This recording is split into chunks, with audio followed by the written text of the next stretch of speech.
Hello. Here we go. Bam. Hey everyone, thanks for being here. I'm Mandy. In today's video, I'm going to detail for you exactly what I did to secure a $3 million listing appointment. But before I do, I just wanted to go over two things real quick. Number one, if you are wondering, a $3 million appointment, there's no $3 million properties where I live. I service markets that are in the top 10. Top 10 markets usually have very expensive properties, so this is kind of the norm where I'm at. If you're in a market where maybe the most expensive property is $350,000, that's okay. I treat every appointment, every seller the same way. I'm excited about every time a seller gives me their permission to have my team meet with them. This just happens to be a high dollar one that I was very excited about because I knew my team would love it, and I thought I would share it with you. And then secondly, I wanted to let you guys know what kind of lead this was. It was an expired listing. Now, if you've seen my other videos, you know that I think expired listings are very, very important. A lot of people don't like to call on expires because they're very competitive. I get it. It can be a little bit tense on the phone, but they're also very lucrative. So please include those in your calling repertoire as you're making your calls. Now, this took place over 3.5 months. So we are in month number 1. On the 7th, I try to reach the lead and I get a wrong number. On the 8th, I call another number in the lead sheet and I reach the seller, but they're out of town traveling. Very quick conversation, lasted a few seconds. Give me a call in a week, they say.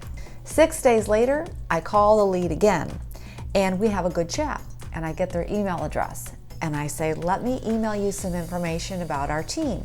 Now, I always do this, you guys, because at this point I am just a voice on the phone and you got to put yourself in their situation. They got a lot of people calling. They've got to vet you, right? They've got to see what you're all about. And the best way to do that is to email them a link to your team's page so they can see what you have active, what you have in contract, and what you've sold in the past. So you want to start becoming familiar to them and sharing information and showing your value.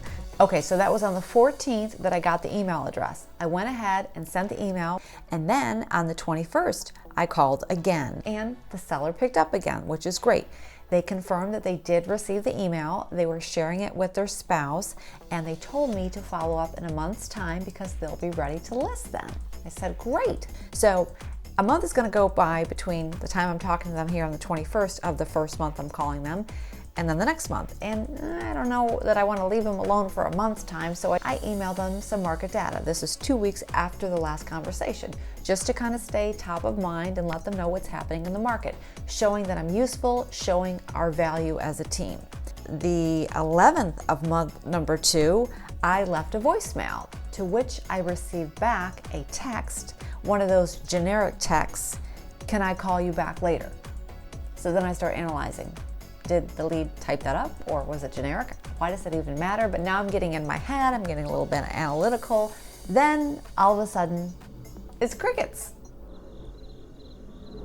Lots of crickets. I don't hear anything at all.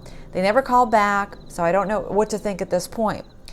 But I decide you need to press on, but I don't want to bother the seller. I don't want to do that, but I want to stay top of mind. So that's always a line you have to straddle and figure out where you need to be on. I waited 16 days before reaching out again on the 27th of the second month. And I just said, reaching out to see, how things are going, because according to the previous time frame that they gave me, we should have them listed by now, right? That's what I'm thinking. But obviously, they're not holding themselves accountable to every word they're saying. They're just kind of generalizing. But we as inside sales agents or as real estate agents are wanting to move things along. That's normal. But the golden rule is it's never about us. It is always about them. The seller is very nice to me, assures me that I'm not bothering them. I'm like, oh, great. The report's still good, but they're just not ready. And then finally, some good news. On the 1st of the 3rd month, out of the blue, the seller sends me a text asking me for information about our most recent sales. So now they're wanting to qualify me. Now, if you recall, I had sent them information about the team a couple weeks back. That's okay, they're wanting me to send more information. A lot of times they don't have time to review it, so I need to send it again. I send that to them, and that's it. Guess what happens now? And then on the 16th of the 3rd month, I send another email. Just reach out whenever you're ready. We're more than happy to help you with anything. To that email, I got a reply from the seller. And the seller said, you know what, we've got some personal things going on right now. Why don't you check back with us in a couple weeks? I said, no problem. Anytime I hear from the seller, I'm thrilled, and I know that they're not ready, but they're staying in touch, which is very, very encouraging to me. So we are now in the 4th month. It's 2 weeks after that last email.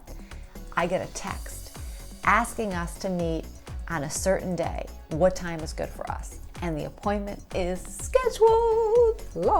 How many times did I have to reach out and interact with the seller before they agreed to the appointment? Between phone calls, texting, and emails, I reached 13 touch points with the seller. 13 over 3.5 months to secure a $3 million listing appointment that was an expired listing. I think that's a pretty good trade-off. Now, as you can see, this is time-consuming work, and you have to be organized with your efforts. Calling leads is so beneficial. I've been doing this for so long, guys, and I've seen so much revenue come in from doing this. I'm hoping that this illustrates to you guys that this is not an overnight thing. You don't just call a lead, get an appointment, and away you go onto a listing and a sale. There is a lot of time, effort, energy, strategy involved with this. Be patient with the process, create a system for yourself, show your value, differentiate yourself from everybody else that's calling the seller, and I promise you, you will be successful. It's virtually inevitable if you are committed to the process. Thank you so much for watching, guys. I'm so happy you're here. If you got value out of this video, please leave me a thumbs up down below and consider subscribing. I will be making the videos. I hope to see you back here. Thank you.